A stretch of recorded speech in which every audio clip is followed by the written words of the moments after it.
শুভ সকাল। দেশ ও দেশের বাইরে থেকে যারাই এখন এশিয়ান টিভি দেখছেন সবাইকে স্বাগত জানাচ্ছি আমাদের সকালের আয়োজন এশিয়ান সংবাদ বিশ্লেষণে। আপনাদের সাথে আছি আমি সৈয়দ মাহিউজ্জামান মুখর। দর্শক, প্রতিদিনের মতো এই অনুষ্ঠানের মাধ্যমে আমরা দেশের শীর্ষস্থানীয় দৈনিকগুলোর উল্লেখযোগ্য শিরোনামগুলো তুলে ধরি এবং সেগুলো নিয়ে আলোচনা করি। আজকেও তাই করব। এখন পর্যন্ত আমার হাতে আসা যে দৈনিকগুলো আছে সেগুলোর শিরোনামগুলো আমরা দেখে নিই। প্রথমেই আমার হাতে আছে দৈনিক দেশ রূপান্তর।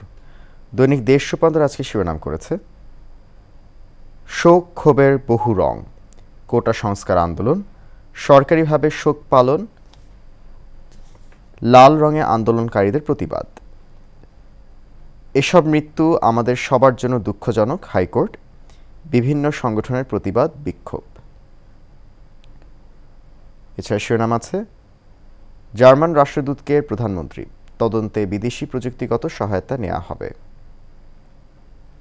জেলায় জেলায় বিক্ষোভ, আজ মার্চ ফর জাস্টিস। জামাত নিষিদ্ধ হতে পারে আজই, রাষ্ট্রের গুরুত্বপূর্ণ স্থাপনায় আরও কঠোর নিরাপত্তা ব্যবস্থা নির্দেশ। ঝুলে আছে জামাতের বিচার, আইন সংশোধন হলে বিচার করা সম্ভব। এখানে দলীয় বক্তব্য কিছু দেয়া হয়েছে জামাত নিষিদ্ধের বিষয়ে। আওয়ামী লীগ থেকে বলা হয়েছে সময় অনুকূল কিনা সেটাই প্রশ্ন। বিএনপি থেকে বলা হয়েছে কেন এতদিন এই সিদ্ধান্ত নেয়নি, এখন কেন। জামাত থেকে বলা হয়েছে এক দল আরেক দলকে নিষিদ্ধ করতে পারে না। এছাড়া শিরোনাম আছে ঘরের ক্ষোভেও বিব্রত সরকার, সরকার অতি আত্মবিশ্বাসী ছিল, রাশেদ খান মেনন। সরকারের নেওয়া পদক্ষেপ ঠিক ছিল না, খুশি কবির। আজ থেকে অফিস চলবে স্বাভাবিক নিয়মে। যেমনটা আমরা জানি যে আজকে সকাল ৯টা থেকে বিকেল ৫টা পর্যন্ত সরকারি সব অফিসে কার্যক্রম চলবে, জনপ্রশাসন মন্ত্রণালয় গতকাল এটা জানিয়েছে। এছাড়া আজকে থেকে শুরু করে আগামী শনিবার পর্যন্ত 4 দিন সকাল 7টা থেকে রাত 8টা পর্যন্ত কারফিউ শিথিল থাকবে। এটা হচ্ছে ঢাকা মহানগর, ঢাকা জেলা, গাজীপুর মহানগর, গাজীপুর জেলা, নারায়ণগঞ্জ ও নরসিংদীতে। ঘুম থেকে তুলে শিক্ষার্থী আটক, আতঙ্কে বাবার মৃত্যু। প্রধানমন্ত্রীর উদ্দেশ্যে খোলা চিঠি অ্যামনেস্টি মহাসচিবের। অতিরিক্ত বল প্রয়োগের খবরে জাতিসংঘের উদ্বেগ। সহিংসতার পুঙ্খানুপুঙ্খ তদন্ত চায় ইইউ, স্থায়ী ও শান্তিপূর্ণ সমাধান চায় যুক্তরাষ্ট্র। বাবা আসবে বাড়ি, ফরিদপুরের আনসার সদস্য জুয়েল শেখের বাড়িতে শোকের আবহ। আমরা দেখে নিলাম দৈনিক দেশ রূপান্তরের শিরোনামগুলো। এরপর চলে যাচ্ছি দৈনিক প্রথম আলোতে। দৈনিক প্রথম আলো শিরোনাম করেছে ঢাকায় গ্রেপ্তার 87% রাজনৈতিক পরিচয় নেই, আইন শৃঙ্খলা বাহিনীর অভিযান। শ্রমজীবী মানুষ ও শিক্ষার্থীদের খোঁজে প্রতিদিন অসংখ্য স্বজন ভিড় করছেন ডিবি কার্যালয়, থানা ও আদালতের সামনে। ডিএমপির তথ্য, সোমবার পর্যন্ত 2043 মামলায় গ্রেফতার 2630, 2284 জনের রাজনৈতিক পরিচয় নেই। বিএনপি নেতাকর্মী 269 জন। এছাড়া আছে জামাত ও শিবিরের 73 জন। বিভিন্ন সংকটের সময় গ্রেফতার বাণিজ্যের কথা শুনে এসেছি, আর এখন তো মহাসংকট। এ সময় কে কখন কাকে গ্রেফতার করলো সেটার যদি তদারকি না থাকে তাহলে আসলেই সমস্যা, এটা বলেছেন সাবেক আইজিপি নূর মোহাম্মদ। এছাড়া শিরোনাম আছে বিচার বিভাগীয় তদন্তে বিদেশি কারিগরি সহায়তা নেওয়া হবে, বলেছেন প্রধানমন্ত্রী। গতকাল জার্মান রাষ্ট্রদূতকে তিনি এটা বলেছেন। এছাড়া আছে হত্যার বিচার চেয়ে মুখে লাল কাপড় বেঁধে মিছিল। জাহাঙ্গীরনগর, রাজশাহী, নর্থ সাউথ বিশ্ববিদ্যালয় সহ বিভিন্ন স্থানে গতকাল প্রতিবাদ কর্মসূচি হয়েছে। যেমনটা আমরা জানি যে কোটা সংস্কার পক্ষে যে ছাত্রছাত্রীরা যারা আন্দোলন করছে তারা গতকাল লাল কাপড় বেঁধে বিক্ষোভ করেছে। কিন্তু এটাও আবার বলে রাখা দরকার, গতকাল কিন্তু সারা দেশব্যাপী রাষ্ট্রীয়ভাবে শোক পালন করা হয়েছে আজ এই আন্দোলনের সময় যারা নিহত হয়েছে তাদের জন্য। এরপর আমরা শিরোনামে যাচ্ছি নির্বাহী আদেশে আজ নিষিদ্ধ হচ্ছে জামাত শিবির। আসলে ঘুরে ফিরে এই শিরোনামটা আসছে যেহেতু এটা খুব গতকাল যেটা বলা হয়েছে যে আজকে নিষিদ্ধ হতে পারে জামাত শিবির। কোনো জায়গায় বলছে হতে পারে, আবার আজকে এখানে প্রথম আলোতে দেখা যাচ্ছে আজ নিষিদ্ধ হচ্ছে জামাত শিবির। এখানে বলা হচ্ছে নিয়ম অনুযায়ী জামাত ও ছাত্র শিবিরকে নিষিদ্ধ করার প্রস্তাব স্বরাষ্ট্র মন্ত্রণালয় থেকে আইন মন্ত্রণালয়ে পাঠানো হবে। এরপর হচ্ছে জাতিসংঘ মহাসচিব বিবৃতি, মানবাধিকার লঙ্ঘনের খবরে উদ্বেগ, স্বচ্ছ তদন্তের আহ্বান। আবার হাতকড়া পরিয়ে আদালতে নেওয়া হলো কিশোরকে। হেফাজতের নামে 6 জনকে আটকে রাখা নিয়ে প্রশ্ন, বৈষম্য বিরোধী ছাত্র আন্দোলন। আইনি ভিত্তি ছাড়াই আসলে এমন একটা হেফাজতের কাহিনী তৈরি করা হলো, যেটা সম্ভবত বাংলাদেশের ইতিহাসে প্রথম। সরকার গঠিত তদন্ত কমিশনের পরিধি ও সদস্য সংখ্যা বাড়ছে। এরপর আমার হাতে আছে দৈনিক ইত্তেফাক। দৈনিক ইত্তেফাক শিরোনাম করেছে, জামাত নিষিদ্ধের প্রজ্ঞাপন আজ। উদ্দেশ্য সন্ত্রাস ও নাশকতা প্রতিরোধ কমিটি সক্রিয় করা, বিভাগীয় কমিশনার ও ডিসিদের চিঠি মন্ত্রিপরিষদের। অতিরিক্ত বল প্রয়োগ ও মানবাধিকার লঙ্ঘনের খবরে উদ্বেগ জাতিসংঘ মহাসচিবের। বাধ্য হয়ে পুলিশ গুলি করেছে স্বরাষ্ট্রমন্ত্রী, আমরা গণগ্রেফতার করছি না। জামাত নিষিদ্ধ করলে আইন শৃঙ্খলার উন্নতি হবে, আইনমন্ত্রী। কোটা সংস্কার আন্দোলন 16 থেকে 21 জুলাই পর্যন্ত সহিংসতা ও মৃত্যুর তদন্ত করবে বিচার বিভাগীয় কমিশন। নিষিদ্ধ হচ্ছে জামাত। চোরাগোপ্তা হামলা নিয়ে শঙ্কা আইন শৃঙ্খলা বাহিনীর। মোহাম্মদপুরে আওয়ামী লীগ নেতাকে কুপিয়ে হত্যা। বিচার বিভাগীয় তদন্তে বিদেশি প্রযুক্তিগত সহায়তা নেওয়া হবে, প্রধানমন্ত্রী। জাতিসংঘের সঙ্গে যোগাযোগ করেছে বাংলাদেশ। প্রধানমন্ত্রীকে অ্যামনেস্টি খোলা চিঠি, কারফিউ তুলে নিতে ও অতিরিক্ত বল প্রয়োগ না করা আহ্বান। হত্যাকাণ্ড, সহিংসতা ও নির্যাতনের তদন্ত চায় ইউরোপীয় ইউনিয়ন। খোলা বাজারে ডলারের দাম 124 টাকা। আমরা এখানে একটা আন্তর্জাতিক সংবাদ দেখছি দৈনিক ইত্তেফাকে, সেটা হচ্ছে যে ভেনেজুয়েলা নিয়ে। বিক্ষোভে উত্তাল ভেনেজুয়েলা, প্রেসিডেন্ট নির্বাচনের ফল প্রত্যাখ্যান পরাজিত প্রার্থীর। 6 সমন্বয়কে 24 ঘন্টার মধ্যে মুক্তির আলটিমেটাম বিক্ষুব্ধ নাগরিক সমাজের। আমরা দেখে নিলাম 3টি পত্রিকা। এরপর আমার হাতে আছে দৈনিক জনকণ্ঠ, শিরোনাম করেছে, বড় করে একটি শিরোনাম আছে দৈনিক জনকণ্ঠ, সেটা হচ্ছে আজই নিষিদ্ধ জামাত, নির্বাহী আদেশে ব্যবস্থা নেওয়া হচ্ছে, সারা দেশে নিরাপত্তা জোরদার, যুদ্ধাপরাধী সংগঠন হিসেবে আন্তর্জাতিক অপরাধ ট্রাইব্যুনালে বিচার দাবি। জামাত নিষিদ্ধ হচ্ছে চতুর্থবার, মওদুদির হাতে যাত্রা শুরু। সহিংসতায় নিহতদের স্মরণে দেশ জুড়ে শোক পালিত, জাতীয় পতাকা অর্ধনমিত, কালো ব্যাজ ধারণ। যেমনটা আমরা বলছিলাম দর্শক, যে গতকাল সারা দেশব্যাপী গতকাল সহিংসতায় যারা নিহত হয়েছে তাদের স্মরণে দেশ জুড়ে রাষ্ট্রীয়ভাবে শোক পালন করা হয়েছে, যে এর মাধ্যমে জাতীয় পতাকা অর্ধনমিত রাখা ছিল এবং কালো ব্যাজ ধারণ করা ছিল। এছাড়া রাষ্ট্রদ্রোহ মামলা হচ্ছে দেশের সম্পদ ধ্বংসকারীদের বিরুদ্ধে, স্বরাষ্ট্রমন্ত্রী ব্রিফিং। এখানে আমরা একটা ছবি দেখতে পাচ্ছি, যে প্রধানমন্ত্রী শেখ হাসিনা তিনি গিয়েছেন চিকিৎসাধীন যারা তাদেরকে দেখতে। এর মধ্যে এখানে একটা স্কুল ছাত্র, তার মানে সন্ত্রাসীদের হামলায় আহত হয়েছে স্কুল ছাত্র, তাকে দেখতে গিয়েছেন প্রধানমন্ত্রী শেখ হাসিনা। এখানে ক্যাপশন দেওয়া আছে ছবিতে, যে প্রধানমন্ত্রী শেখ হাসিনা কোটা আন্দোলনে সন্ত্রাসী হামলায় আহত সোহরাওয়ার্দী মেডিকেল কলেজ হাসপাতালে চিকিৎসাধীন স্কুল ছাত্র কাউসারের চিকিৎসার খোঁজ নেন ও তাকে আদর করেন। এরপর আমরা চলে যাচ্ছি পরবর্তী সংবাদে, সেটা হচ্ছে নাশকতায় ব্যবহার করা হয় কিশোর গ্যাং সদস্যদের, ধ্বংসযজ্ঞে শিক্ষার্থীদের অংশগ্রহণ ছিল কম। এই বিষয়টা বেশ গুরুত্বপূর্ণ একটি বিষয় উঠে এসেছে, সেটা হচ্ছে নাশকতায় কিশোর গ্যাং সদস্যদের ব্যবহার করা হয়েছে। এটা কিন্তু খুব মানে উদ্বেগজনক। এই বিষয়টা নিয়ে আমরা আলোচনা করব। এরপর অন্য শিরোনামগুলো দেখে নিই দৈনিক জনকণ্ঠের। ভয়াবহ সাইবার হামলার শঙ্কা, 10 দিনে 50,000 বেশি হ্যাক, ভিপিএন ব্যবহারের ঝুঁকি বাড়ছে। স্বল্প দূরত্বে ট্রেন চালু হচ্ছে কাল থেকে, আজ থেকে অফিস স্বাভাবিক হচ্ছে। মার্কিন সাম্রাজ্যে অস্ট্রেলিয়ার হানা, অলিম্পিক নিয়ে শিরোনাম। জনপ্রিয় গায়ক জুয়েল আর নেই, সোহরাওয়ার্দীতে প্রধানমন্ত্রী আহতদের খোঁজ নিতে গেলেন। 500 কোটি ডলারের মাছ রপ্তানির লক্ষ্যমাত্রা, 6 সমন্বয়কে ছাড়তে বিক্ষুব্ধ নাগরিক সমাজের আলটিমেটাম, সমন্বয়কদের ছাড়ার সিদ্ধান্ত আসেনি ডিবি।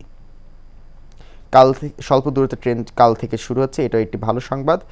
মানে ধীরে ধীরে যে দেশ যে স্বাভাবিক হয়ে আসছে সেটা প্রতিফলন ঘটছে বিভিন্ন কার্যক্রমের মাধ্যমে। দৈনিক জনকণ্ঠে যে বিষয়টা উঠে এসেছে, যেটা বিরতির আগে বলছিলাম, যে নাশকতায় ব্যবহার করা হয় কিশোর গ্যাং সদস্যদের। আমরা এই ধরনের অর্থাৎ ছাত্র আন্দোলন হওয়ার অনেক আগে থেকেই, বছর খানেক ধরে এই বিষয়টা কিন্তু দেখছি, যে বাংলাদেশে আইন শৃঙ্খলার অবনতির অনেকগুলো কারণের মধ্যে একটি হচ্ছে কিশোর গ্যাং। এই কিশোর গ্যাং দের কারণে দেখা যাচ্ছে যে সাধারণ মানুষ এলাকায়, সমাজে, বিভিন্ন জায়গায় তারা অতিষ্ঠ। এই কিশোর গ্যাং যারা, তারা মাদক মাদকের সাথে জড়িত, এমনকি হত্যাকাণ্ডের সাথে জড়িত, চুরি ছিনতাই এগুলোর সাথে জড়িত, চাঁদাবাজির সাথে জড়িত। এবং এক্ষেত্রে সাধারণ মানুষ থেকে শুরু করে অনেক ক্ষেত্রে উদ্যোগ নেওয়ার কথা বলা হয়েছিল, কিছু কিছু ক্ষেত্রে উদ্যোগ নেওয়া হয়েছিল, কিন্তু তারপরে দেখা গেছে যে এই কিশোর গ্যাং বা কিশোর অপরাধী যারা, তাদের সংখ্যা কিন্তু হু হু করে বেড়ে গেছে। এবং যে কারণে এবং এদেরকে অনেকে মদতও দেয়, অনেকে রাজনৈতিক হাতিয়ার হিসেবে এদেরকে ব্যবহার করে এই কিশোর গ্যাংকে, কিশোর গ্যাংয়ের সদস্যদের বা যারা এরকম কাজ করছে তাদেরকে। তো যে কারণে দেখা যাচ্ছে যে যে কোনো ধরনের বড় ধরনের নাশকতার ক্ষেত্রে এদেরকে কিন্তু জড়িয়ে ফেলা কিন্তু মানে মানে যে কোনো ধরনের অপব্যবহার করা কিন্তু কোনো মানে যে কোনোভাবে এটা সম্ভব। এবং এটা যেটা দৈনিক জনকণ্ঠে উঠে এসেছে যে নাশকতায় ব্যবহার করা কিশোর গ্যাং সদস্যদের, যেখানে শিক্ষার্থীদের অংশগ্রহণ ছিল খুব কম, যেটা প্রতিনিয়ত উঠে এসেছে, যেখানে দেখা যাচ্ছে শিক্ষার্থীরা এরকম ধ্বংসযজ্ঞ কখনোই চালাতে পারে না, বাইরে থেকে কোনোভাবে ইন্ধন দেওয়া হয়েছে, অনুপ্রবেশ ঘটেছে, তার মধ্যে হচ্ছে কিশোর গ্যাং যারা তারাও এখানে অনুপ্রবেশ করেছে, যে কারণে দেখা গেছে যে সহিংসতা বেড়ে গেছে। আইন শৃঙ্খলা রক্ষাকারী বাহিনী উচিত যে এই যে যারা কিশোর গ্যাং বা কিশোর গ্যাংয়ে যে অপরাধী যারা আছে তাদের বিরুদ্ধে কঠোর ব্যবস্থা নেওয়া, যাতে সাধারণ মানুষ স্বস্তি পায় এবং এই ধরনের কোনো বড় ধরনের কোনো নাশকতা তৈরি হলে যাতে এরা যেন কোনোভাবে অনুপ্রবেশ যেন না ঘটাতে পারে, বা তাদেরকে মদত দিয়ে, কিশোর গ্যাংয়ের যারা সদস্য তাদেরকে মদত দিয়ে যেন কোনো ধরনের অপকর্মে যেন জড়াতে না পারে, যাতে সবাই যেন নিরাপদ থাকে, এই ব্যবস্থা যেন আইন শৃঙ্খলা রক্ষাকারী বাহিনী যেন নেয়। আরেকটি বিষয় দৈনিক জনকণ্ঠে উঠে এসেছে, সেটি হচ্ছে যে স্বল্প দূরত্বে ট্রেন চালু হচ্ছে কাল থেকে, আন্তনগর বন্ধ থাকবে। এখানে বলা হচ্ছে যে স্বল্প দূরত্বে চালু হচ্ছে ট্রেন সার্ভিস আগামীকাল 1 আগস্ট। বৃহস্পতিবার থেকে লোকাল কমিউটার ও মেইল ট্রেন চলাচলের সিদ্ধান্ত নিয়েছে রেলওয়ে। অর্থাৎ লোকাল কমিউটার ও মেল ট্রেনের চলাচল সিদ্ধান্ত নিয়েছে রেলওয়ে। এটা কারফিউ যেহেতু কাল থেকে আরও শিথিল হচ্ছে, যেহেতু আজকে থেকে শিথিল হয়েছে, যেমন আজকে বলা হয়েছে যে কারফিউ হচ্ছে যে সকাল 7টা থেকে রাত 8টা পর্যন্ত শিথিল থাকবে কারফিউ ঢাকা এবং পার্শ্ববর্তী কয়েকটি অঞ্চলে, গাজীপুর, নারায়ণগঞ্জ এবং নরসিংদীতে। তো এবং অন্যান্য জেলাগুলোতে জেলা প্রশাসক তাদের মতো করে সিদ্ধান্ত নেবে যে কতক্ষণ শিথিল রাখা হবে কারফিউ। তো সেই প্রেক্ষাপটে এবং আজকে থেকে সকাল 9টা থেকে বিকেল 5টা পর্যন্ত সরকারি সকল অফিসে কার্যক্রম শুরু হবে, যেটা জনপ্রশাসন মন্ত্রণালয় গতকাল জানিয়েছে। যে কারণ যেটা বোঝা যাচ্ছে ধীরে ধীরে দেশ স্বাভাবিকতার দিকে যাচ্ছে এবং স্বাভাবিক হয়ে আসছে। কারফিউ শিথিল হওয়ারও এটা একটা বড় প্রমাণ। এবং যেহেতু ট্রেন চলাচল, যদিও বলা যায় আন্তনগর ট্রেন সার্ভিস এখন শুরু হবে কিনা সেটা পরবর্তীতে সিদ্ধান্ত জানাবে রেলওয়ে কর্তৃপক্ষ, কারণ অনেক ধ্বংসযজ্ঞ চালানো হয়েছে, সহিংসতা হয়েছে এবং সে অনেক মেরামতেরও কিছু বিষয় আছে রেল ট্র্যাকগুলো। তো সব কিছু মিলিয়ে দেখা যাচ্ছে যে আন্তনগর যে ট্রেন সার্ভিস সেটা শুরু হবে কি না হবে না সেটা জানা যাবে, কিন্তু কাল থেকে স্বাভাবিকভাবে যে লোকাল কমিউটার ট্রেন যে চালু হবে সেক্ষেত্রে এটা বলা যায় যে একটা স্বস্তির দিকে যাচ্ছে এই পরিবেশ। এটা আমরা দেখে নিলাম। এখন আমরা চলে যাচ্ছি আবারও পত্রিকায়। এই মুহূর্তে আমার হাতে আছে দৈনিক যুগান্তর। দৈনিক যুগান্তর শিরোনাম করেছে নিষিদ্ধ হচ্ছে জামাত শিবির, সরকারি নির্বাহী আদেশ জারি আজ। যেখানে বলা হয়েছে জামাত শিবিরকে নিষিদ্ধ করার দাবি দীর্ঘদিনের, যুদ্ধাপরাধ ছাড়াও দলটি মুক্তিযুদ্ধে গণহত্যার সঙ্গে জড়িত ছিল আইনমন্ত্রী। জামাত শিবির নিষিদ্ধ হলে যেসব চ্যালেঞ্জ আসতে পারে তা মোকাবেলার প্রস্তুতি সরকারের কাছে স্বরাষ্ট্রমন্ত্রী। ঢামেকের সামনে প্রতিবাদ, অভিভাবকদের দাঁড়াতে দেয়নি পুলিশ। সংকট কাটাতে অর্থমন্ত্রীকে চিঠি, 5,000 কোটি টাকা ঋণ চায় বিকেএমইএ। বিচার বিভাগীয় তদন্ত গঠিত, বিদেশি প্রযুক্তিগত সহায়তা নেওয়া হবে প্রধানমন্ত্রী। কোটা সংস্কার আন্দোলন ঘিরে সংঘাতে প্রাণহানি, ফোনে সতর্ক করেছিলেন মা, গুলিতে থামল কণ্ঠ। বাবাকে সাবধান করে নিজেই গুলিবিদ্ধ। সাগরের ছবি বুকে নিয়ে বিলাপ করছেন মা। বল প্রয়োগে উদ্বিগ্ন জাতিসংঘ, ইইউ। আজ থেকে অফিস, আদালত, ব্যাংক স্বাভাবিক সূচিতে। কারফিউ শিথিল সকাল 7টা থেকে রাত 8টা। প্রথম 10 দিনই ক্ষতি 1400 কোটি টাকা। ফেসবুক বন্ধ থাকায় ই কমার্স ব্যবসায় ধস। বৈষম্য বিরোধী ছাত্র আন্দোলন, মার্চ ফর জাস্টিস কর্মসূচি আজ। বিক্ষুব্ধ নাগরিক সমাজে আলটিমেটাম, 6 সমন্বয়ককে 24 ঘন্টার মধ্যে মুক্তি দিন। আমরা যেটা যাচ্ছি সবগুলো পত্রিকাতে মূলত যে শিরোনামটা ঘুরে ফিরে আসছে এবং মূল শিরোনাম করা হয়েছে। ফার্স্ট লিড যেটা করা হয়েছে সেটা হচ্ছে যে জামাত আজকে নিষিদ্ধ হচ্ছে সরকারি নির্বাহী আদেশে।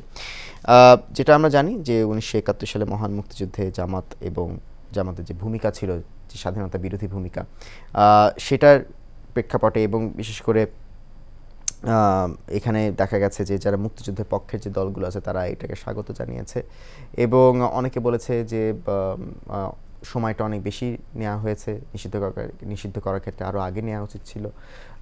তারপরেও যেহেতু এই সিদ্ধান্ত আসছে, তো 1971 সালে যারা মহান মুক্তিযুদ্ধের বিরোধিতা করেছিল, দেশদ্রোহী কর্মকাণ্ডে যুক্ত ছিল, তাদেরকে আজ নিষিদ্ধ করা হবে নির্বাহী আদেশে। যে বিষয়টা আজকে সারা দেশবাসী এই আজকে যে কি হবে বা কি হতে যাচ্ছে বা কি সিদ্ধান্ত আদতে হয় সেইটার দিকে নজর রেখেছে, সেটার দিকে তাদের আজকে আগ্রহটা সবচেয়ে বেশি গতকাল থেকে। এবং আমি আবারও পত্রিকা চলে যাচ্ছি, যেটা হচ্ছে যে দৈনিক কালের কণ্ঠের আজকে শিরোনাম শুরুতে, যে কোনো সময় জামাত শিবির নিষিদ্ধের নির্বাহী আদেশ। জামাতের রাজনীতি নিষিদ্ধে সরকারের সিদ্ধান্তকে স্বাগত জানিয়েছে মুক্তিযুদ্ধের পক্ষের দলগুলো। এখানে বিশেষজ্ঞদের মতামত দেওয়া হয়েছে। মুনতাসির মামুন বলেছেন, তরুণ সমাজসহ জনগণকে সম্পৃক্ত করে এগোতে হবে। আরেকজন বিশেষজ্ঞ বলেছেন, জামাতকে অনেক আগে নিষিদ্ধ করা উচিত ছিল। আবার আরেকজন বিশেষজ্ঞ বলেছেন, জামাতের রাজনীতি বৈধতা ছিল না। আহতদের দেখতে সোহরাওয়ার্দীতে প্রধানমন্ত্রী, তদন্তে বিদেশি কারিগরি সহায়তা নেওয়া হবে। হাইকোর্টের মন্তব্য, এসব মৃত্যু সবার জন্য দুঃখজনক। বাংলাদেশের পরিস্থিতি নিয়ে যা বললেন তারা, এখানে অনেকের বক্তব্য নেওয়া হয়েছে। সেখানে বলা হয়েছে যে মানবাধিকার লঙ্ঘনে বিশ্বাসযোগ্য প্রমাণে উদ্বিগ্ন জাতিসংঘ, গুলির নির্দেশ, বেআইনি হত্যাকাণ্ডে উদ্বেগ ইইউ হাই রিপ্রেজেন্টেটিভের, স্থায়ী ও শান্তিপূর্ণ সমাধানে আহ্বান যুক্তরাষ্ট্রের। আত্মগোপনে নেতাকর্মীরা, করণীয় খুঁজছে বিএনপি, নিষিদ্ধের পর জামাত কোনো না কোনো কর্মসূচি দেবেই। দেশে বিদেশে শ্রমিকদের উস্কানি দেয়া হচ্ছে। কোটা সংস্কার আন্দোলন, বিএনপি নেতা গিয়াস কাদের চৌধুরীকে দুবাই থেকে ফেরত আনার উদ্যোগ, নিরপরাধ ব্যক্তিকে গ্রেফতার করা হচ্ছে না, শিক্ষা প্রতিষ্ঠান খোলা হবে ধাপে ধাপে, জানালেন শিক্ষামন্ত্রী। আবার হামলা চালাতে ঢাকায় আত্মগোপনে জামাত শিবির কর্মীরা। চিরুনি অভিযান, দেশে 11 দিনে 8,000-এর বেশি গ্রেপ্তার। এই মুহূর্তে আমার হাতে আছে দৈনিক বাংলাদেশ প্রতিদিন, শিরোনাম করেছে, জামাত শিবির নিষিদ্ধ হচ্ছে আজ, নির্বাহী আদেশে প্রজ্ঞাপন জারি যে কোনো সময়। জাতিসংঘে তদন্তের আহ্বানকে স্বাগত প্রধানমন্ত্রী, আহতদের দেখতে গেলেন হাসপাতালে। এসব মৃত্যু দুঃখজনক, হাইকোর্ট। 7 মন্ত্রী প্রতিনিধির রুদ্ধদ্বার বৈঠকে নানা সিদ্ধান্ত, নিহতদের স্মরণে রাষ্ট্রীয় শোক পালন, ব্লক ও টার্গেট রেইড, আক্রমণকারী বলে অপবাদ দেয়া হচ্ছে কাদের।